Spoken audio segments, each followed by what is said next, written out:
program series organized by MAANG Institute of Information Technology.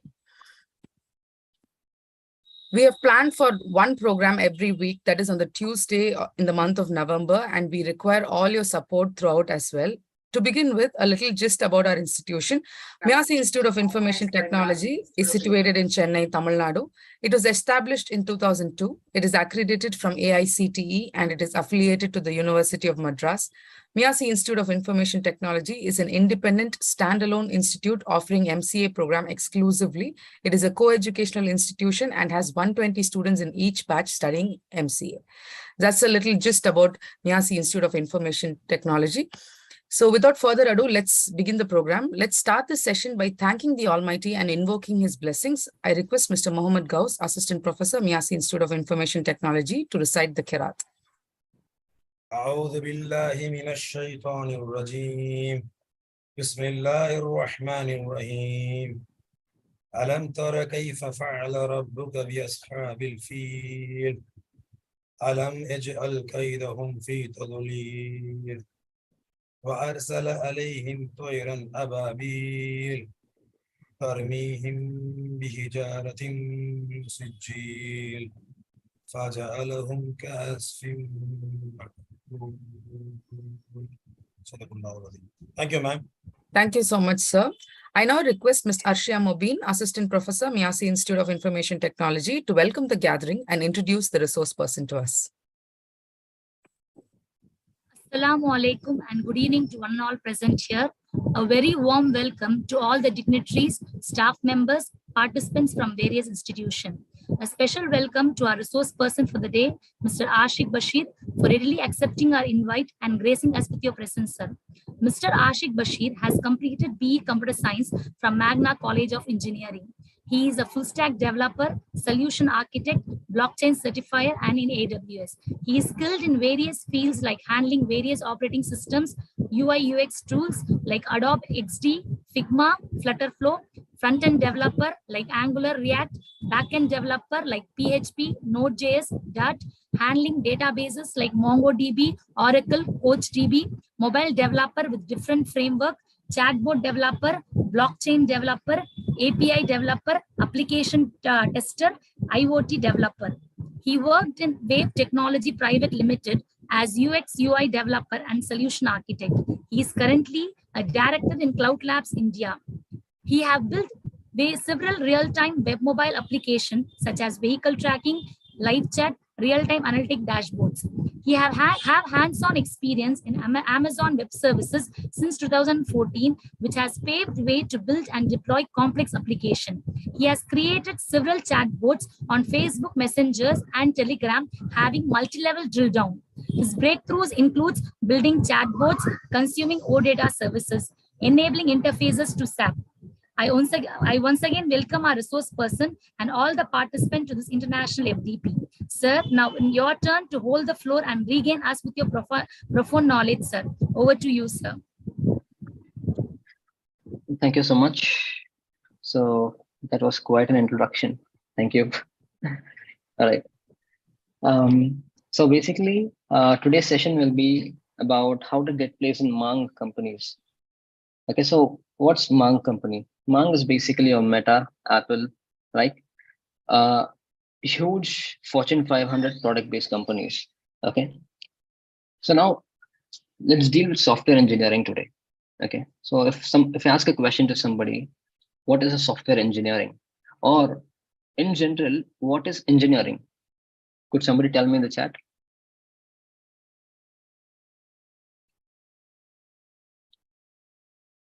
In just few words, what is engineering?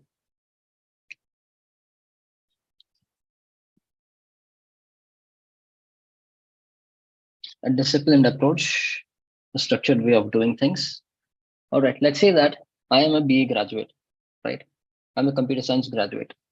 The moment I finish my graduation, let's say that I've scored 80% in my engineering. Does that make me an engineer? Of course, I do have an engineering certificate with me, but that does not make me an engineer. Engineering is, in simplified terms, engineering is inventing with the existing resource. right?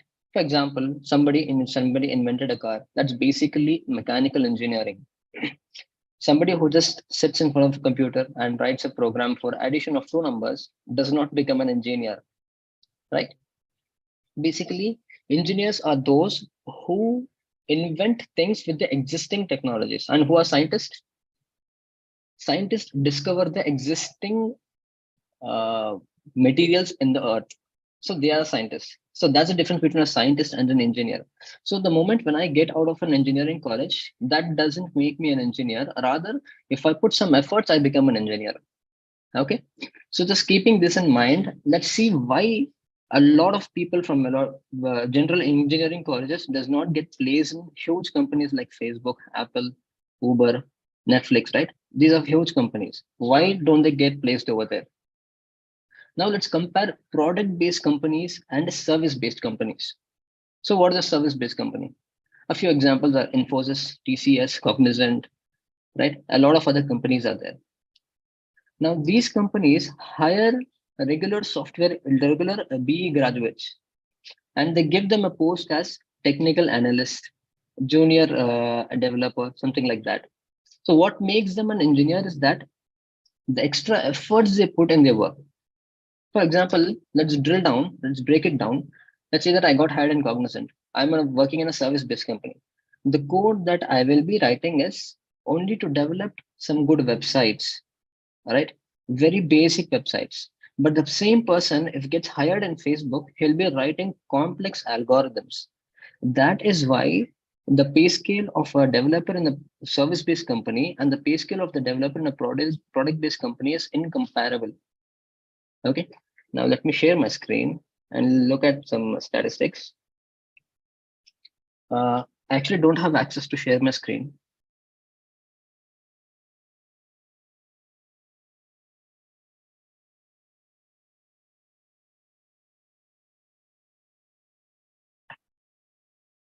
Could somebody give me access? Sir, I think you can share the screen. So just try. No, I'm still on my, I have an iPad account as well. You should be seeing two names. So you're with another account also? Exactly, yeah. Yeah, yes, I'll just check it out. No, look for. No, you're with only one account. So. Okay, let's search for ANISHA. Okay, ANIS. SHA. Anisha? Yes. Yes, I'll just make the co-host and so that you can share. Okay. Yeah, yes, sir. Please go ahead, sir.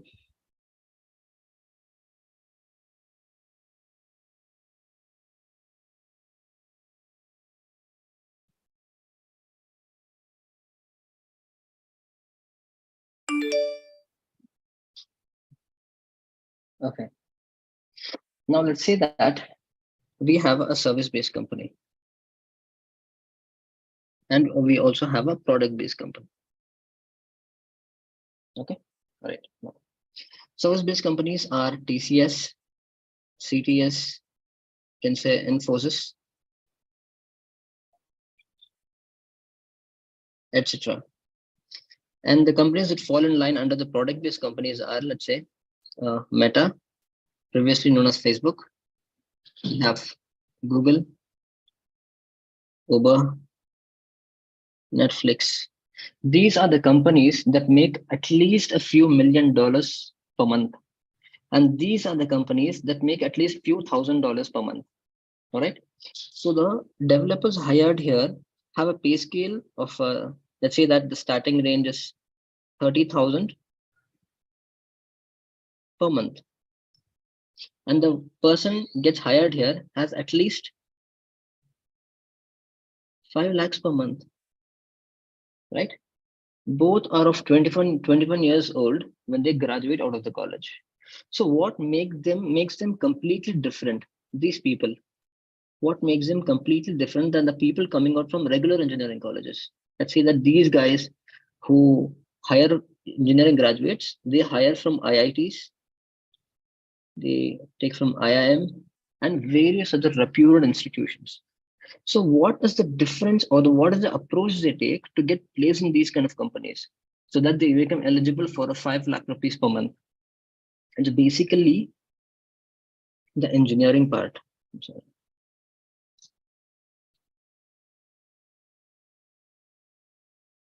It's basically the engineering part, right? So when it comes to computer engineering specifically, okay, so we have something called data structures. Okay, data structures is a very important concept to get placed in companies like MAANG, Meta, Facebook, or whatever it is, right? Now, frankly speaking, right, the engineering curriculum, okay, the engineering curriculum in regular engineering colleges and the engineering curriculum in the reputed institutions, we'll call this reputed. So reputed IITs, IIMs all come under the reputed engineering colleges. The curriculum between them is very vast. Let's say that this is the baseline. When a person completes the final year in a regular engineering college, let's say that he's at 25% level of the person coming out from a reputed engineering college. That's the curriculum. Basically, these people who come out of IITs and IIMs have a strong knowledge in data structures, very strong knowledge. And their interview preparation is quite different. The questions that are being asked is quite different. Any question can this person solve from an IIT engineering college, IIT, right? This person cannot solve. Okay, that's the kind of question, right? Now let's look at a very small example. What is the difference? How can we tell there's a huge difference in between these two categories of people? Maybe this guy is a very good candidate. He studies very well, so he scores 98% in his engineering. This guy scores only 60% in his engineering from IIT. Yet the difference between them is very vast. The knowledge this person has is incomparable to the person coming out from a regular engineering college with a 98% aggregate. Let's see how. Let's take two people now. Okay, just give me a minute.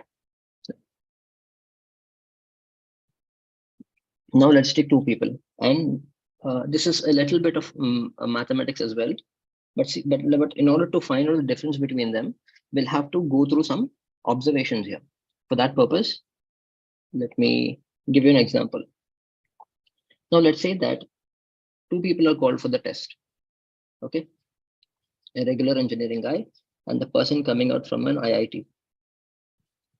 Okay, so the question is, find the factors of a given number. So this is the question given to these two people. So first, this guy writes an approach. That approaches. So basically, let's see what are the factors of number 10. So basically, what are factors? A number that is divisible by divisible by another number. For example, if we take 10, what are the factors? 1 into 10 is 10. 2 into 5 is 10. Then 5 into 2 is 10. And 10 into 1 is 10. So these are the numbers exactly divisible by another number. That is factor. For example, if we take 3 into 3.33333, that gives you close to 10, an approximate value of 10, but not exactly 10. So this 3 and 4 are not factors of a number 10. So in order to solve this problem, let's say that this person writes a program. He says that, so for every number, okay, for every number,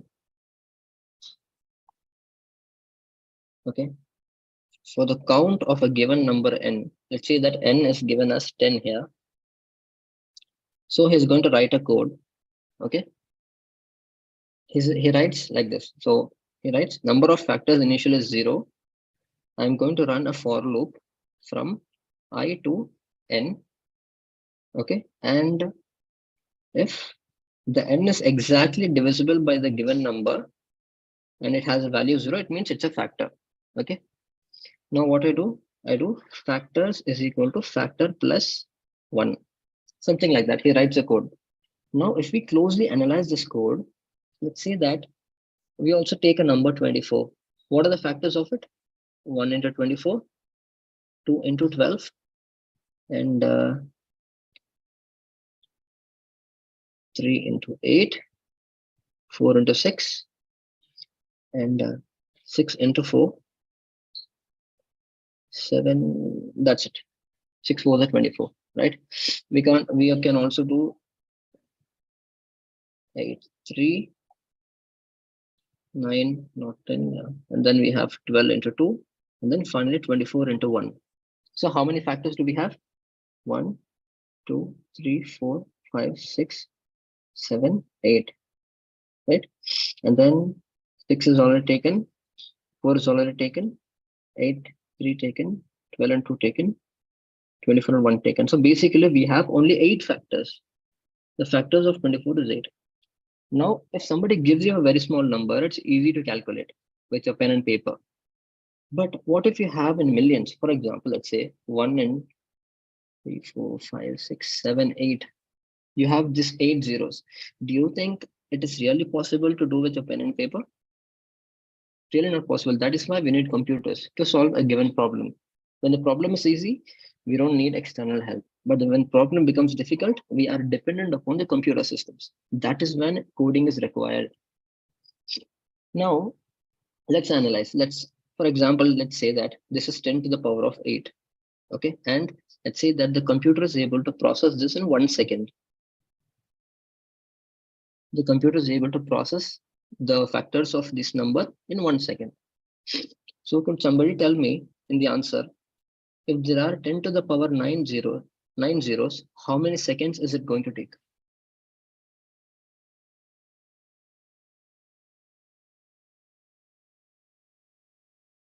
In the chat.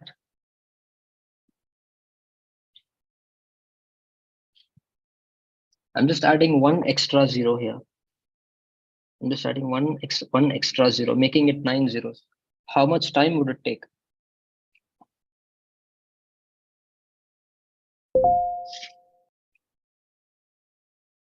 No. So can we write this as 10 to the power of 8 into 10 to the power of 1? Right? So this can also be done like this, right? X to the power of m plus n can also be rewritten as x to the power of m into x to the power of n. Got it? So here it's going to be, if 10 to the power of 9 is the given number, we can actually do 10 to the power of 8 into 10 to the power of 1. That always gives you 10 to the power of 9. So what is 10 to the power of 1? It's 10 only. And 10 to the power of 8 is going to be processed in 1 second. So basically that gives you 10 seconds. Correct? What if we have 10 to the power of 10? It's going to be 1 into 100. Correct? Extra 0. Similarly, if I put 10 to the power of 11, 1 into 8 into, then we have 3 zeros. That's actually, this is 100 seconds. And this is 1000 seconds. And so on, right? Now, let's have a huge number, 10 to the power of, let's say, 18. We have 10 to the power of 18. Now, how can we break this down? So it's going to be, we can rewrite this as 10 to the power of 9 into 10 to the power of 9. So what is 10 to the power of 9? It's actually, no, we cannot. 10 to the power of 8 is 1 second. So 10 to the power of 9 is, so basically 10 to the power of 8 is, we can actually write this as, let me just clear this off. Give me a minute. So we can actually write this as 10 to the power of 8 into 10 to the power of 10, correct? So basically 1 into 10 zeros, 1, 2, 3, 4, 5, 6, 7, 8, 9, 10, correct? Is that right? Now, these many seconds, if you have a large number like this, 10 to the power of 18, if you have 18 zeros, Your computer is going to take these many seconds to solve the problem. Now let's convert this into years. So I have, let's say 1,000, 2, 3, 4, 5, 6, 7, 8, 9, 10. Okay. Divided by, let's first convert this to minutes divided by 60. Convert it to hours again. So we have 60. Convert into days into 24. Convert that into years into 365. If we calculate this, that's going to be roughly 317 years. So do you think if somebody wants to solve a problem, they have to wait 317 years to solve this problem? We are not going to live that long, right? Maximum 60, 70 or 80, hardly 100, right? So we won't be alive to see the result of your code itself. And what if the code is wrong after 300, your output is wrong after 317 years? Are we going to run it again, right? So if I am a very basic developer coming out of a very regular engineering college without much knowledge in data structures, I'm going to write a code like this. Okay. I'll be writing a code like this. So basically, this is going to run from 1 to some 18 zeros and so on. So that it's going to take 317 years to run. Obviously, our computer will crash at certain point in time. Correct? We don't want that to happen. Now, let's call this IIT guy, okay, and ask him to solve the same problem. Let's see how he does it. So what he does is he'll make some observations.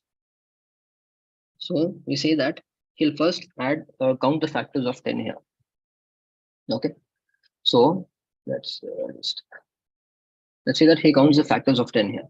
So he says it's actually 1 into 10, 2 into 5, and 5 into 2, and 10 into 1.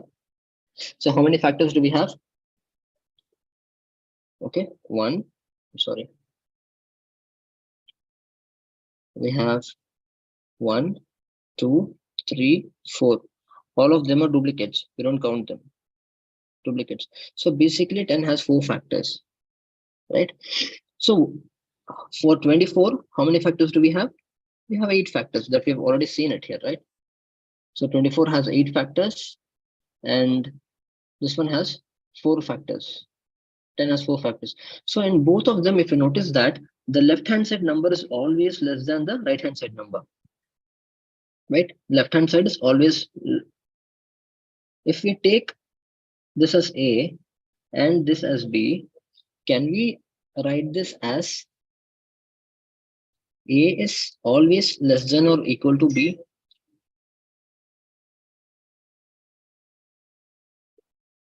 Can we write it like this? In a factor, a number is always less than or equal to the right hand. The left hand side number is always less than or equal to the right hand side number. Can we say this? Right? Also, we can say n is equal to A star B. Correct? So 1 into 10 is 10. Here you can put 1 into 10 is 10. Like this, we can break it down. Right? So this guy is actually making some observations and he wants to optimize the code. He doesn't want the code to run for 317 years. Rather, he wants to complete the code very quickly. Okay, now let's say that we have some minor observations from here. What is the minimum value from here? What is the actually, let me just, what is the minimum value of A? From here, we can see that the minimum value is always number 1. Correct? And what is the maximum value of A? What is the maximum value of A? Maximum value of A, you can never know until you solve the problem. Correct? For bigger numbers, it could be in hundreds and thousands, right? So you cannot never say that this number is the maximum value of a given number A, right? So he's going to derive some operations from here. Let's see how. If I say that A is less than or equal to B, okay? Can I also write this as Before that, you can see here, right? Your B is actually exactly n divided by A, correct? If we take this expression which says 1 into 10 is equal to 10, where A is 1 and B is 10, can B also be written as B equal to n by A, which here is, your B is what? 10 is equal to n is what? 10. What is A? 1, which again is 10 is equal to 10, right? From this expression, we can also say that A is less than or equal to, sorry, B is less than or equal to n by A. Let me just hang on. I made a very small mistake. Okay, so B is n by A here, right?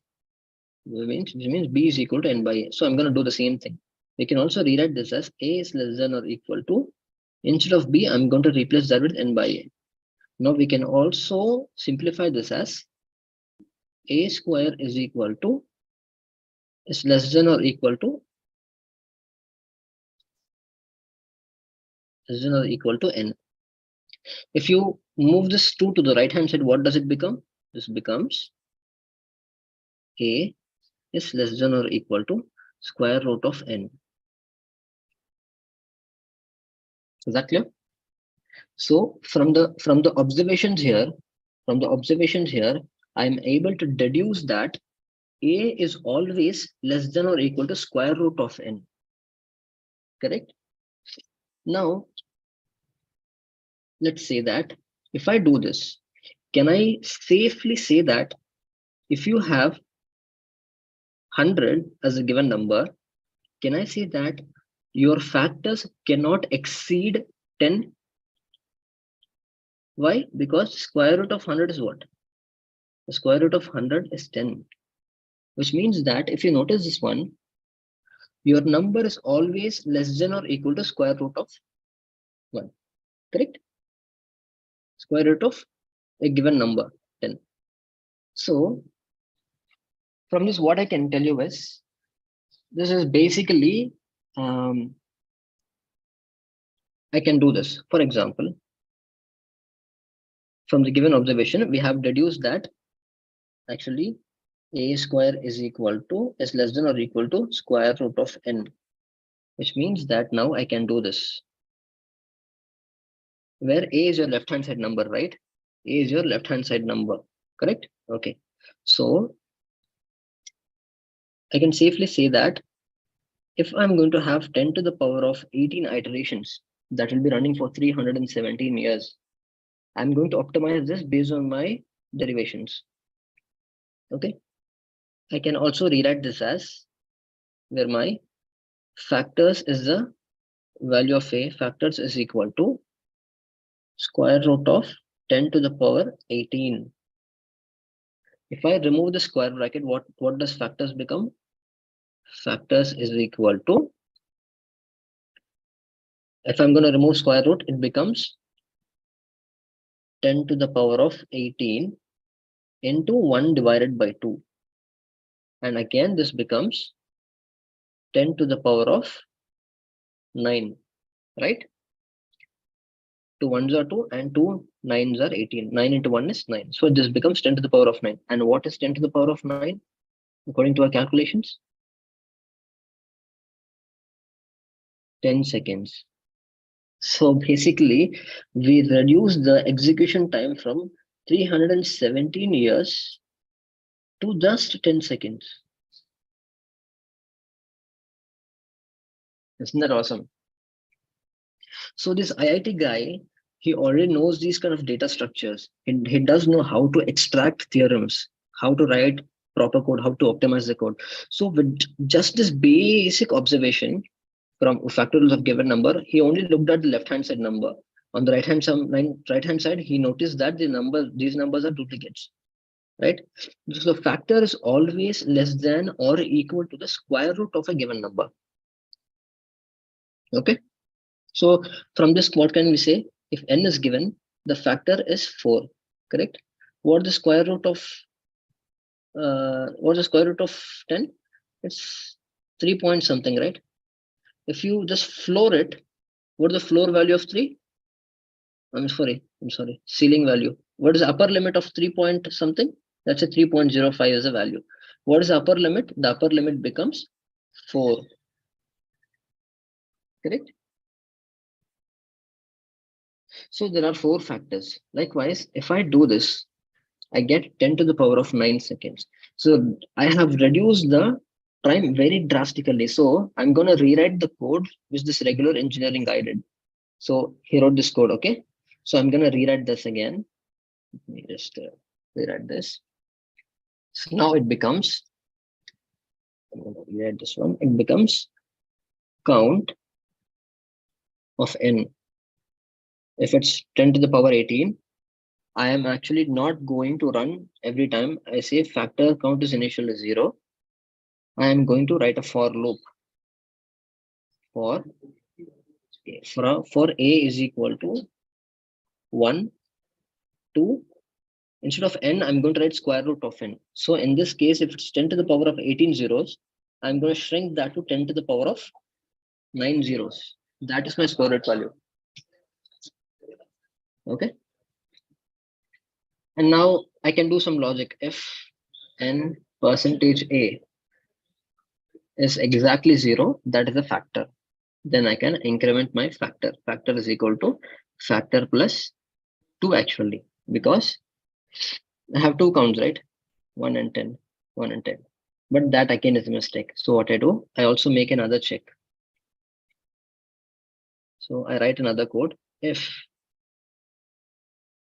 a is not equal to n by a, factor is factor plus 2. Otherwise, I say factor is factor plus 1. And then I finally return my factors. Return f. That is my code.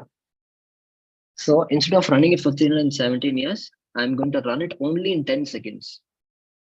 Okay, that is an example of engineering. Okay, this guy, when a problem was thrown at him, he simply saw that he needs to run from 1 to the given number. That's going to take 317 years. He doesn't realize it. But when it was given to a student from IIT who knows these things already, or he knows how to at least optimize something, so he does his engineering part here.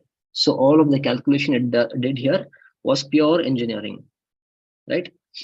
So after doing all of this, he was able to optimize the code. Now, the question is, why does these big companies need people who know data structures or people who know how to solve these kind of problems? Why can't they simply train them? Okay, let's take a scenario of WhatsApp. Okay, let me take WhatsApp. WhatsApp is our example today. Now, could somebody tell me how many messages does a WhatsApp transfer over the internet per day? Every day. Just a rough guess. Rough guess. How many messages, including voice chats, smileys, videos, audio notes? How many messages per day?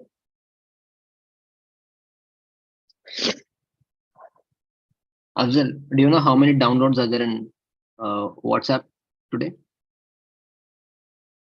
I think some 500 million downloads.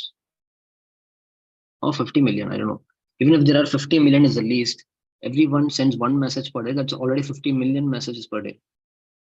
We send unnecessary rubbish messages, right? We say hi, hello, what's up, had dinner, nothing else to talk meaningful, right? So these senseless messages itself counts to at least 50 to 100 per day. Okay, so they say that it's roughly 100 billion messages per day. 100 billion messages. So basically, how many? 10,000 crores, is it? So WhatsApp has to deal with 10,000 crore messages in 24 hours. Imagine the scale that you're working at, right? Now let's take a very simple scenario of engineering applied here. Let's say that you upload a video. You upload a video file. Let's say that you're uploading a 10 seconds video. That's very funny, right? A 10-second video. This 10-second video needs to be pre-processed. Sorry for my bad handwriting. Pre-processed. Okay. Which means what? Before anybody can see your video, it's actually pre-processed. So you might upload the video in 4K, which is 4,000 pixels tall on your screen. It has 4,000 dots, 4,000 pixel colors in the video. You have to reduce that to at least 720K to optimize the video. Otherwise, people using 3G will have buffering issues. All right. So you're going to pre-process this. Let's say that the person is using Java. Let's take two people now. Person coming from a regular college, person coming from an IIT. Right? Do you think, let's say that he writes a bad algorithm, but he does the job. The video is finally rendered, pre-processed. It is ready to be viewed by other people, millions of other people. He writes a very good algorithm. This also solves the purpose. Both have done the job well. Now, this video is 720p, right? Let's say that this guy only took 5 seconds to process the video. Okay, that required only 1 GB of Facebook's RAM. So you're going to spend around 1,000. Let's say that you're going to spend around. I'm sorry. Sorry.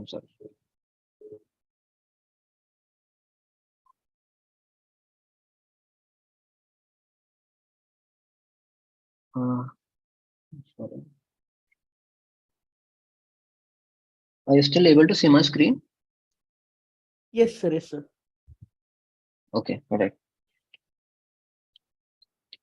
So let me just sorry. Okay, fine. So in order to buy 1 GB RAM, Facebook is going to spend 1,000 rupees. 1,000 rupees. So the code that he has written processes in 5 seconds that only took 1 GB of Facebook's RAM on the cloud. And the same thing written by this guy takes 15 seconds to process the video. Right? This 15 seconds here is going to consume 4 GB of RAM. So basically 1,000 rupees into 4 times. Facebook is actually spending 4,000 rupees to process the video with the code this guy wrote with a bad algorithm. Facebook is spending only 1,000 rupees using the good algorithm the IIT guy wrote. Now, you tell me, in the long run, over the years, who would you prefer if you own such a company? Are you going to prefer a guy from a regular engineering college, or are you going to prefer from a guy from IIT? Please answer in chat. Of course, that's going to be a person from IIT, because the syllabus or the curriculum in IIT covers everything that you need to be prepared for these huge companies. When you come out, you are ready to give interview to them.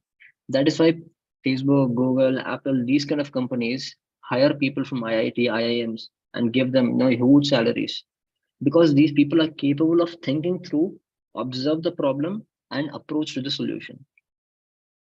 Right? So going back to software engineering,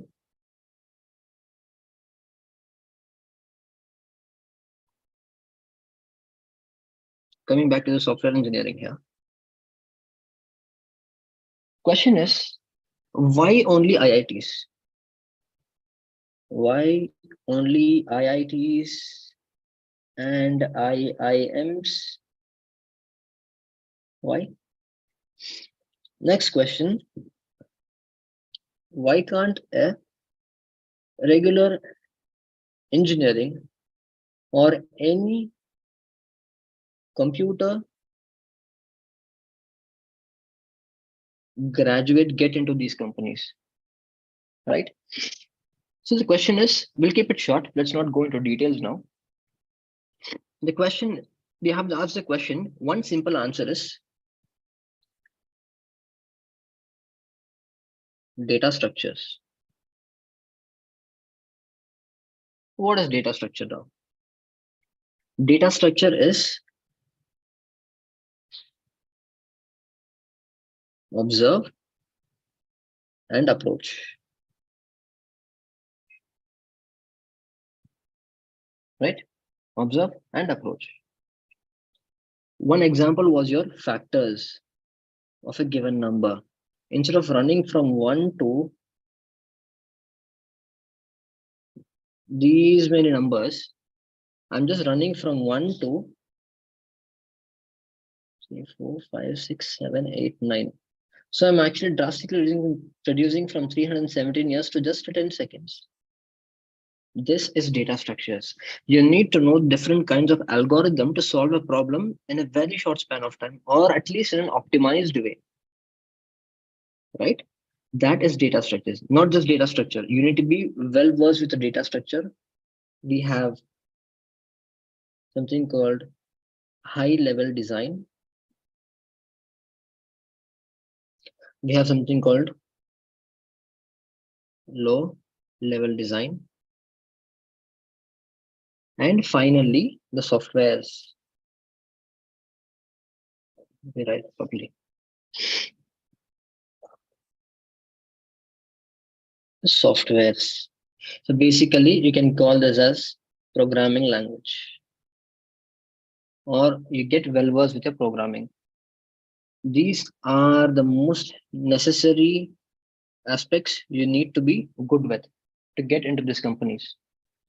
Now, you might say that these are alien to me. I don't understand none of this. Is this very difficult to handle or very difficult to learn? Is there any possibility that a guy coming from an commerce background not going to IIT? There is still possibilities, yet you'll have to put a lot of efforts. For people coming from engineering background who already have knowledge and a little bit of data structures and programming, they have high chances, because I've known people coming from regular engineering colleges get placed in Google, Apple, and all, right? So where do we get started? So we get started with competitive programming. So what is competitive programming? There are websites like CodeChef, LeetCode, HackerRank, and a lot of other websites are there. We go there and start solving problems. Even if not us, if there are any engineering students who are good at code, we can ask them to go and compete here. So initially we'll have a lot of failures. It will be very difficult to crack even one question there. But once we start doing this, we will actually able to crack different kinds of problem. We can understand different kinds of algorithm. And one fine day, we can give interviews in Google, Facebook, Apple, Netflix, Uber, and then get placed, right? So this actually is a huge journey, right? Very huge journey. So, but this is absolutely possible. Many of my friends have cracked interviews in Uber, Amazon, Deloitte, and a lot of other things, other big companies. Let's talk about a little bit of high design, low design, and software programmings. Okay. I know a lot of people are not from the engineering background, but still, if you want to get placed in MAANG companies, you have no other choice, right? Let's talk about high level design. Now we spoke about 100 billion messages coming per day, right? How does Facebook handle all this request? Let's say that you're sitting at your home, you are capable of talking to two people at a time, or you can sign using your two hands at the same time. Okay, you're multi-talented. So person one comes here and person two comes here. They both are talking to you. You are also able to talk back to them at the same time. So your capacity is two people at the same time. That's your capacity. Now let's say that a third person comes in and talks to you. You're able to listen, but you're actually struggling to respond to that person. You're having issues. Let's say that a fourth person comes in, talks to you. That's when you get lost, right? You break communication with everybody. Basically, your brain crashes. Your brain doesn't know how to process the data that's coming inside you or people talking to you, right? Let's say that 1,000 people are talking to you at the same time. You're of course not going to respond because you don't know how to process them. You don't have the capability or the bandwidth to process all the incoming data. Likewise, what Facebook does is Facebook has A data center. What is a data center? A data center has some hundreds of computers, right? And let's say this is the data center. There are millions of requests coming, starting from 1 to, let's say that there are these many requests coming in. I don't know how many billion, 10 billion. Huh? I think it's 10 billion. 10 billion requests are coming in. Do you think one single computer is going to process all of them? Of course not, right? So what Facebook does is they have hundreds of computers in the data center. Okay, we can say that they have hundreds of computers in the data center, and each of the requests coming here will be split into each computer. Now let's see that in detail. We have something called a load balancer. We call that as a load balancer. And let's say we have 1, 2, 3. Okay, let's say we have 1, 2, 3, 4 computers here. First request is coming in. So early in the morning, you wake up and send a good morning message. So that good morning message will come here, and this load balancer will see which of the computer is sitting idle. Okay, this guy is idle. It will send the request here. This guy will process the request and send it back to the load balancer. Load balancer will then see that, okay, double tick mark, your message has been sent. Now there's another request, second request coming in at the same time. Let's say third and fourth coming in at the same time. So now each of one will get one request. So they're going to process and send it back to the load balancer. Load balancer will then give it back to the user. Now let's say that we have the fifth request coming into this load balancer. Somebody is saying hello. So at this point in time, load balancer will see that all of them are busy. All of them are already processing somebody else's message. So what happened is this goes into a queue here. Okay. And whichever completes first, let's say that this guy completed first. Now he has processed the request coming from the person number 2. This from the queue will immediately go into computer number 2 and gets processed. So this process is called as round robin algorithm. Okay. Imagine people sitting in a circle, everybody takes the turn in a clockwise direction. Whoever is not busy, they're going to get your request and process the data. Likewise, this setup will be in different countries. For example, in India, Facebook has 2 data centers, one in Mumbai, the other one in, I think, in Bangalore, right? And in Southeast Asia, they have a lot of data centers in Singapore, Malaysia, Indonesia, a lot of other countries. This is how they handle billions of requests coming in. They have a very large number of computers, right? Imagine if I just go and make a very, very silly mistake, okay, very silly mistake of writing some rubbish code and push it in the computer. Let's say that goes into an infinite loop. Infinite loop, meaning that code that you wrote is never, that code which I wrote is never going to send out an output to the user. What happens is initially it will use 1 MB of RAM, right? As it keeps on going into a loop, never going to return, it's going to occupy all of the RAM, 100% of the RAM. And at some point, your system is going to crash. Your server will restart. If I inject this rubbish code into all of the computers tomorrow, Facebook is going to make a lot of loss. And that is why Facebook prefers people who know data structures, people who can write optimized code. All right? Was that clear? The necessity of high-level design?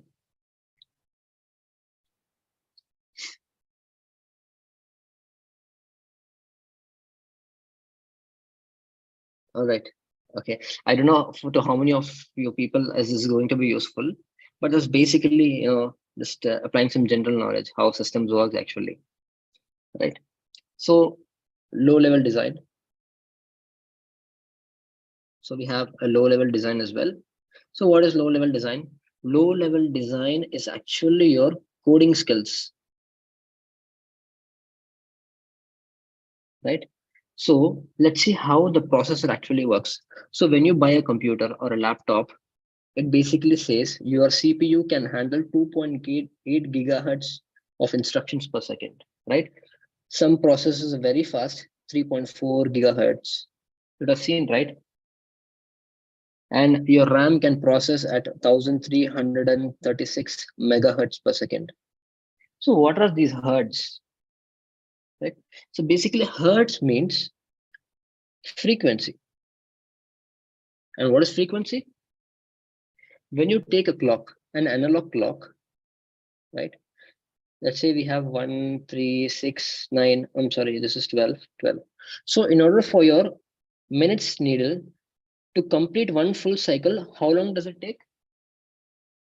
The seconds needle to complete one full circle, how long does it take? It takes 60 seconds, right? So basically at an interval of 1 second, for every 1 second, your needle is going to tick. Every time it's going to tick and reach to the initial position again. Okay, now the question is, how can we relate this to a computer? So your processor is capable of handling 2.8 gigahertz per second, which is actually 2.8 into, convert that to mega, 1024 into, or let's keep it 1000 only for now.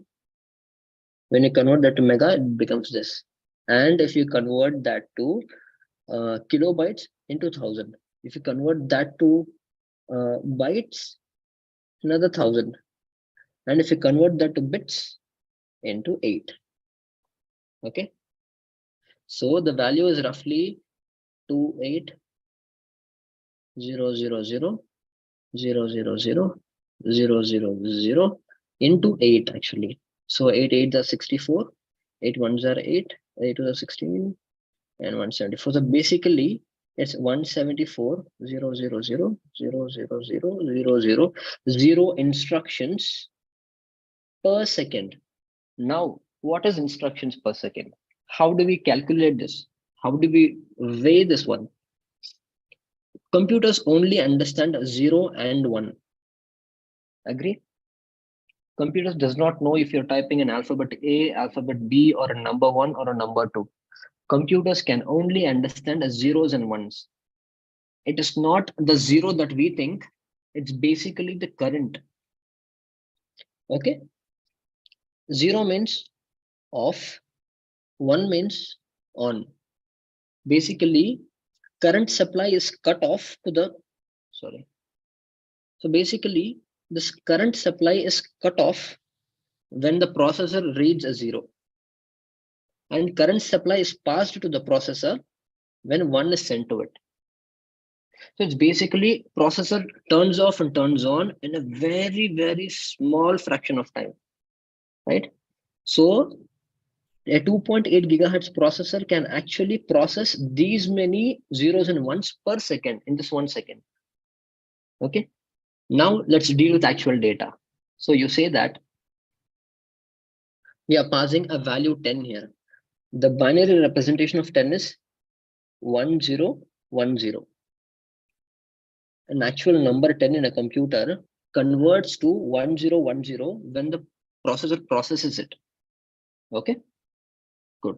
Now, when you pass this 1010 to the processor here, current is actually cut off first, then passed, and then cut off and then passed. Now the computer understands that, okay, the person is trying to enter the value 10 in the keyboard.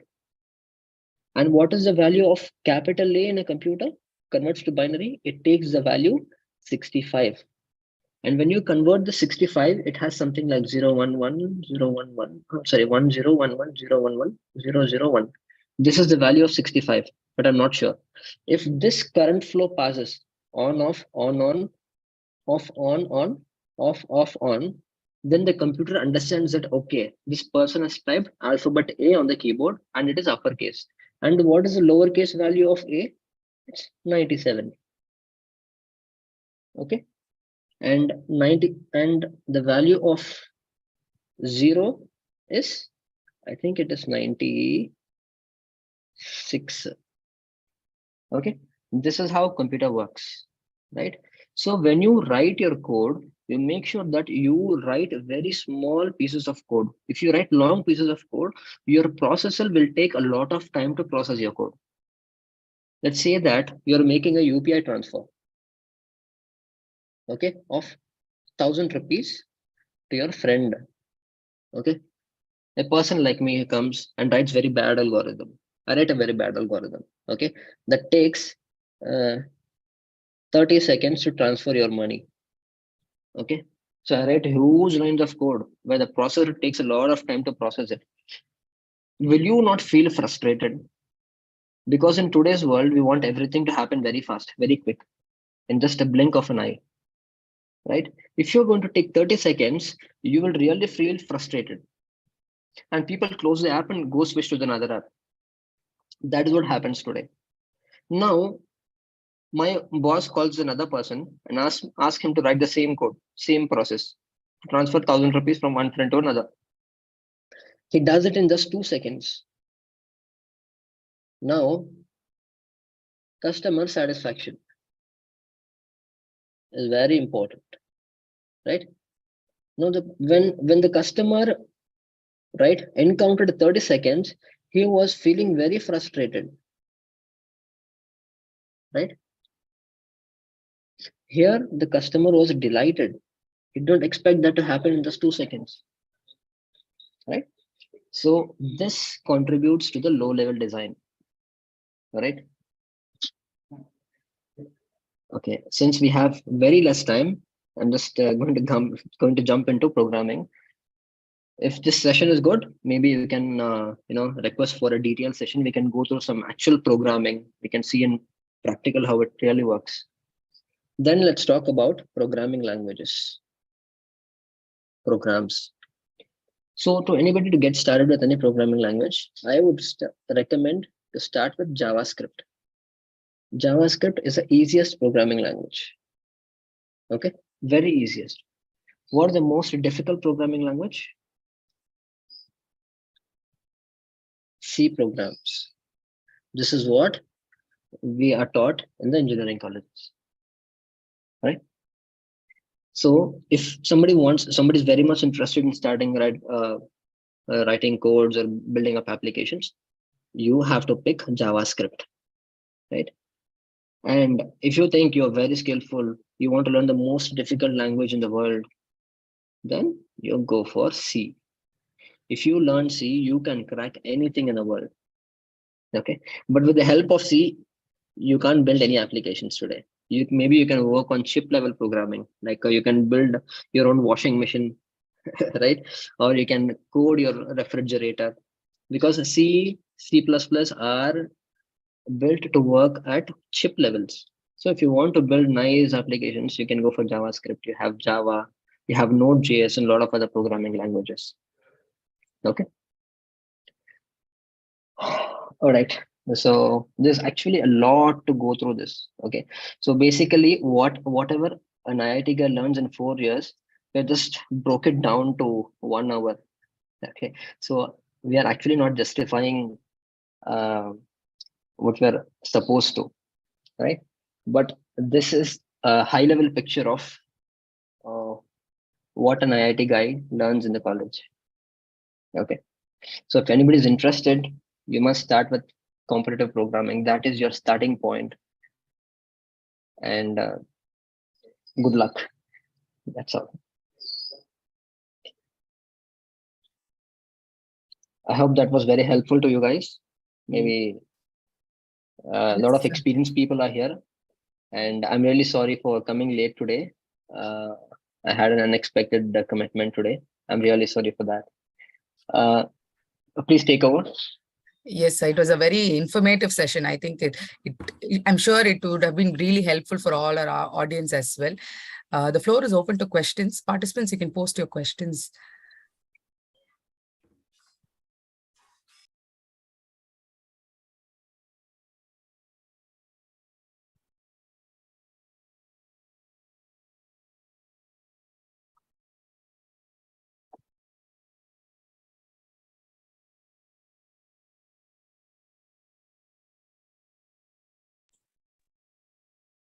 So whenever actually people don't ask Hello. me questions after a session, I Hello. have Yeah, this is Dr. Jnana Jayaraman from Savitha University. First of all, Hello, sir. thank you for your presentation. Without using any PPT and colorical and graphical user interface, how to use it for the block and the classical method of teaching. I really appreciate you because the after our college days, after that, I have to learn from you. Thank you a lot. Very informative session. Thanks a lot. Thank you, sir. Thank you.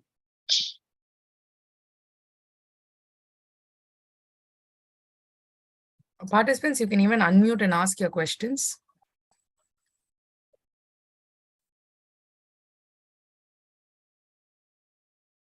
In the meantime, the feedback link has been posted in the chat box.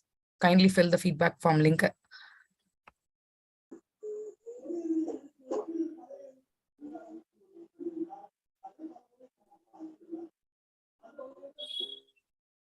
Thank you for all your feedback, but no questions, is it? Hi, sir. This is Sai here, MAANG College Placement Officer. Hello, sir. Yes. It's a very nice session, a very informative and very nice session. So students also can learn what is the means to improve their skills and what languages they to get into the company. So later, I will connect with you, sir, for the campus update. Sure, sir. No problem. Thank you. Thank you. So there's a question in the chat box. Hi, sir. Can you hear me?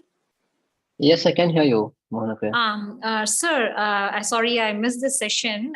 You have been explaining something over like a high-level language, how the systems reads the high-level language instructions over it.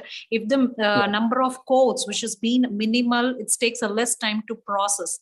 And since I'm doing the research over in machine learning, so it's like we will be giving like just I need to get an idea of it, how the process always runs over it in case of giving us a code of a plugins and all those things, sir. How basically how the things overruns in case of coding in a machine learning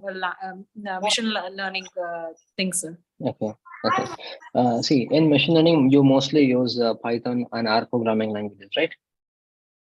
So any programming language Yes, behaves sir. the same Python way. I'm using. Correct. So any programming language that you take behaves the same way, regardless of which hardware or operating system you run. Basically, there's always a compiler for any programming language. Because if I talk to you in French and you don't understand it, it's pointless, right?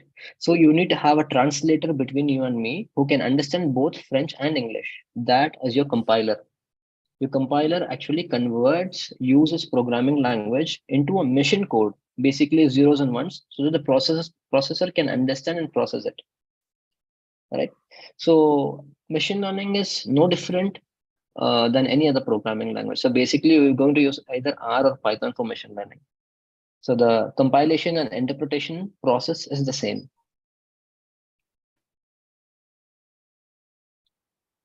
Did I answer your question? Is there any good software to, sorry sir, sorry, again the question, is there any good software to run Python code, sir, since I'm running in a Visual Studio?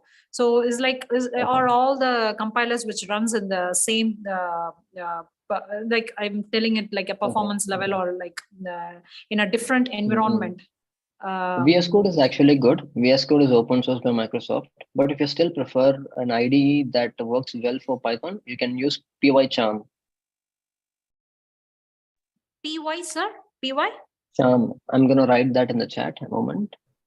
Okay, anyway, thanks, sir. Thank you a lot, sir. It's a very useful and nice information and session, sir.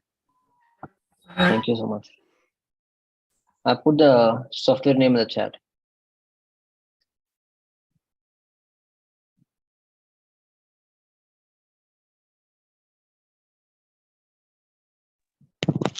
Hello, sir. Hello. Hello. Yes, Raja. Hello, I'm Rajkumar, Professor Rajkumar from Savitha University, sir, Chennai. Hello, sir. Yes. Hi, sir. So you are given that IIT students, they'll be having some set of designing process like say, data structure and all the things. A similar way to our engineering college students, we can having that a number of engineering colleges in India. What is there is any website for practicing these type of data structure program, or we can having that optimized code like that? Of course. So there are a lot of websites. I'm gonna put them in the chat. Yes, sir. Yes, sir. Yes, sir. So For these are students practice sessions like that, sir. exactly. Yes. So basically, once you have a good rank in these kind of things, Yes. see, personally I know a guy. He's called Yes. William Lin. He's from Yes. Taiwan. So he Yes, started sir. coding at the age of 11. He used CodeChef platform Yes, sir. to start Yes, coding. sir. From there, he Yes, learned a sir. lot of algorithms and data structures. Yes, sir. And because he actually ranked, his global rank is 18 in CodeChef when he was Yes, at sir. the Yes. age of 17. Yes, yes. Okay, so what this MIT did, Massachusetts Institute of Technology, they Yes. actually gave him an admission Okay, sir. just Okay, sir. based on his CodeChef rank, not even his Okay. academics. Yes, sir. Yes, sir. Yes, sir. Sir, Bill Gates also we can having that same then, sir. Same also. They'll be having that Yes, writing that compiler, then they'll be having that familiar with that own OS like that, sir. Okay, sir. Very nice session, sir. You are using that whiteboard like that. It's very informative, sir. of course, yeah, because I don't like preparing PPT and just Yes, reading sir. through the Yes, sir. PPT. Yes, sir. Yes, sir. Practical things will be very interesting. Yes, sir. Yes, sir. Thank you Yes, so sir. much for your feedback. Thank you, sir. Thank you, sir.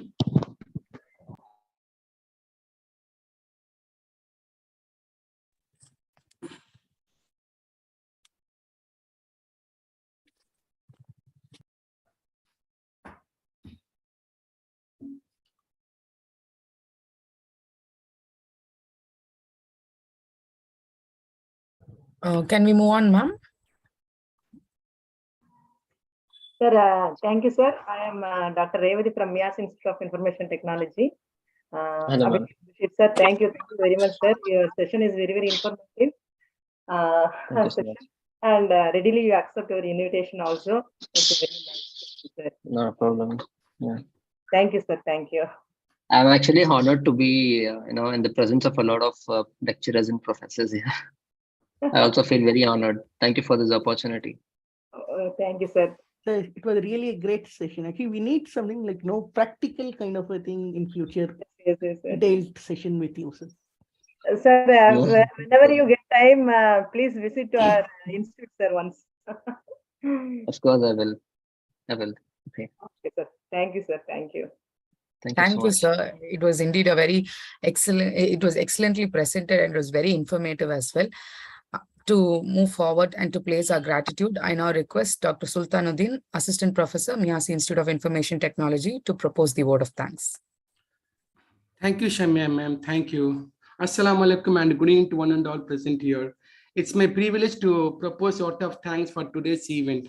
First, I'd like to convey thanks to Almighty for showering His blessing to conduct program successfully without any obstacles. On behalf of MIT, I express my sincere thanks to management for the support towards all our initiatives. I express my thanks to our Secretary, Janab Ilyas Said Sahib, for giving this wonderful opportunity. Also, I express my gratitude to Mr. Yusuf Sahib, the convener of MIT, and all other executive council members of MIT for the constant support. I would like to extend my gratitude to a resource person of this day, Mr. Ashik Basheer, Director of Cloudlabs, for giving a lot of information on the services, products, about engineering, about the languages, etc. Thank you, sir. Thank you for giving a detailed explanation about all these things. A special thanks to our respected director, Dr. Revati Krishnamurthy ma'am, and our HOD, Dr. Usha ma'am, in conducting a session so successfully. I also express my sincere thanks to all the professors for their constant support. Last but not least, I express my sincere thanks to the participants of various colleges throughout India for being so patient and hearing the lecture given by Ashik Basheer sir. I also express my sincere thanks to you two participants for maintaining the patience throughout the sessions. Thank you once again. Thank you, sir. Thank you. Thank you, sir.